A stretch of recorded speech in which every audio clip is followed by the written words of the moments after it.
Goeiemôre op hierdie maandagoggend, die 30ste Junie, en dis 'n voorreg om iedereen en elk van ons te mag groet in die mooi naam van ons Here Jesus Christus. Laas toe ons met mekaar saam was, het ons so 'n bietjie gesels oor innerlike genesing, en vanoggend en hierdie week is dit steeds die fokus.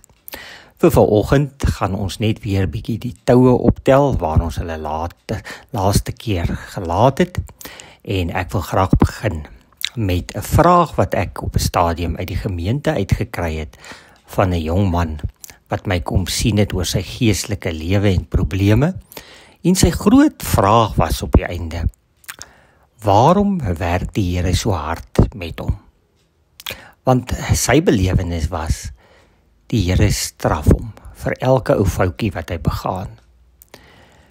Hy sê hy is 'n kind van die Here en hy weet dat die Here hom vergewe vir sy sondes, maar is dit dan nog steeds nodig dat hy daarvoor gestraf moet word? Elke teenspoed in sy lewe interpreteer hy as 'n straf van God.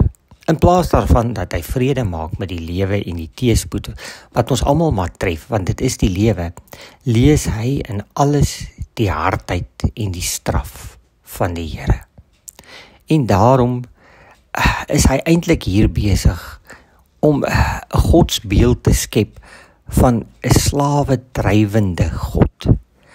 En hy vergeet dat die teks waarop hy moet fokus, Galasiërs 4 vers 6 tot 7, baie naby aan sy hart behoort te wees. Kom ons lees dit. En omdat ons sy kinders is, het God die Gees van sy Seun in ons harte gestuur, en in ons roep hy uit, Abba. En dit beteken Vader. Jy is dus nie meer 'n slaaf nie, jy is nou 'n kind van God, en omdat jy sy kind is, het God jou ook sy erfgenaam gemaak. Met ander woorde, hierdie jong man se probleem is, dat hy is vasgevang in 'n beeld van 'n God wat straf en wat die hele tyd fout soek. Maar 'n vader en 'n moeder se hart werk mos anders.